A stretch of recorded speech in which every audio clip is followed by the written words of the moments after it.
This is a Midnight Express, Carbon Edition, with quad 400Rs on the back. This kind of yacht speaks for itself.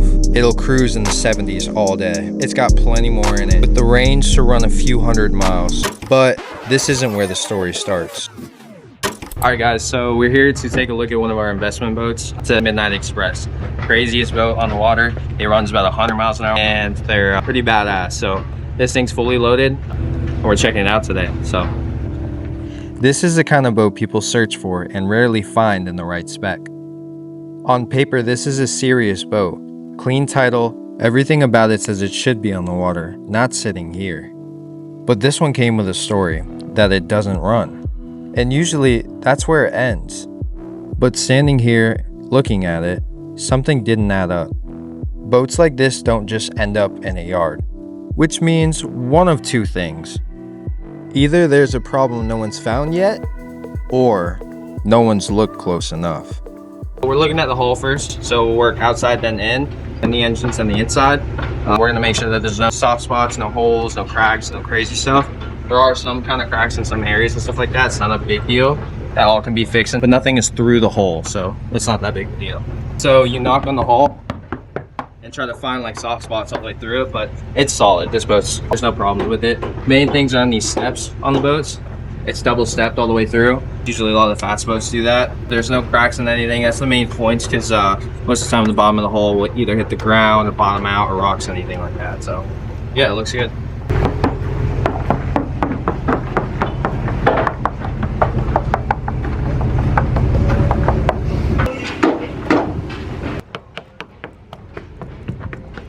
Kind of knock in areas that have chips to see if there's like any soft spots in the fiberglass. It'll tell you, you'll feel it, you'll hear it. It'll tell you if there's like water damage or anything like that. So we'll make sure that the hull is good on the thing. It's like hollow here though. Next thing I'm looking at is these engines.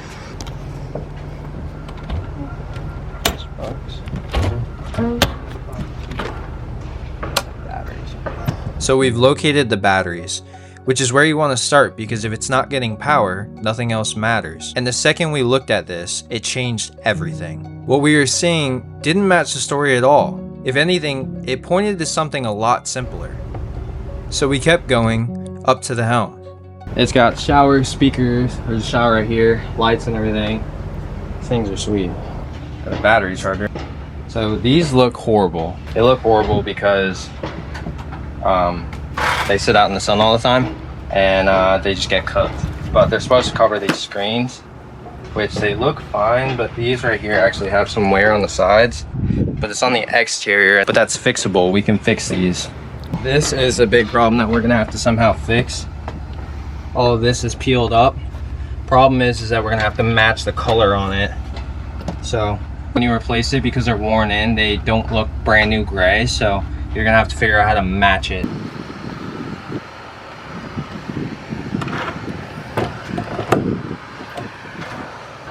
Got ropes in there, anchor stuff. This is just gonna be all storage and everything. Yep, all life jackets. That's gonna be for all your bumpers and everything. These are gonna be extra storage. Maybe like a little fish box, maybe. This one's a table. This one actually raises up. Okay. Right here. So you hit this and it'll raise the whole table up. Oh. Yeah, so the flooring here is messed up too. Also there. So it's the main quarters in here. This is everything. It's like the bathrooms and stuff. So there's, you know, the head and everything like that. There's gonna be all your systems here. All the batteries, everything like that. Everything's actually off. We can try and turn it on. Our radios are there. We actually have power because the light switch is actually lighting up right there if you can see it.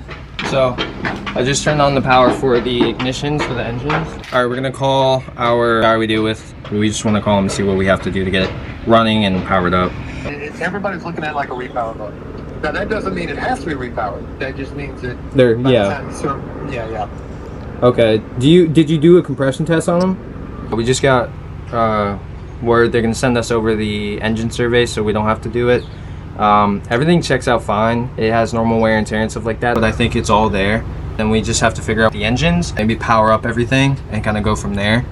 He said we just have to hook up the jump pack to it and just send power to it because it's sitting here for a little while, so the batteries are a little dead. So we just got the engine survey from the seller, and they were saying that there might be something wrong with one of the engines. They don't have any issues. The compressions are right around pretty much 170s to 190s. So mainly in that area, it's fine. I mean, there's nothing that's dropped down to 90 to lower than 100 and stuff like that. That's where you have issues. And given that this boat was neglected and sitting for a little while, probably doesn't have good oil on it. So, you know, there's a very high possibility you can just run some good oil in it, do a full service on them, and these things will be brand new. So the batteries are dead. It's not getting enough power. So when I try to turn the ignitions on, it's trying to rob power from everything else. See, everything else is turning on now. So batteries are just shot. What we want to do is we want to try and get the engine started, see what's going on with them, and maybe see if we have any issues with them, see if they smoke. You hear the, it's because it's trying to turn power to them. And the fuel pump's trying to prime up. Everyone seems pretty scared of this boat. How do you feel? Optimistic. And this is what everyone missed. Every single one of these battery cables was completely corroded, which means no power is getting through the system. And without that, of course, nothing's gonna start. From the outside, it looks like a much bigger problem. But in reality, this is simple. This isn't a dead boat. This is just a sleeping one.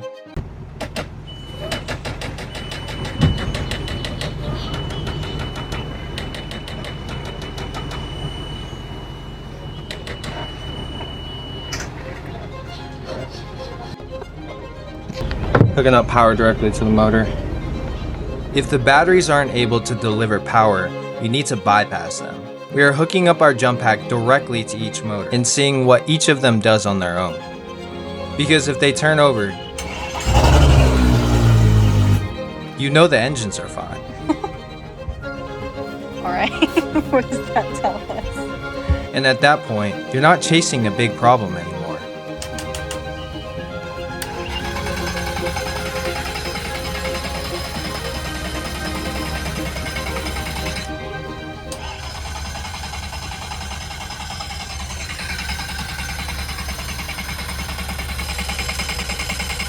You'll notice they're not all firing clearly. Battery thing bad? Look, hurry up. If I touch it.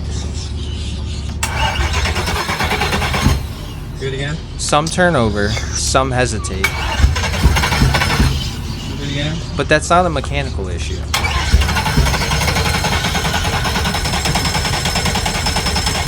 Stop it. You can hear it in the way that they're sputtering. They're just not getting fuel.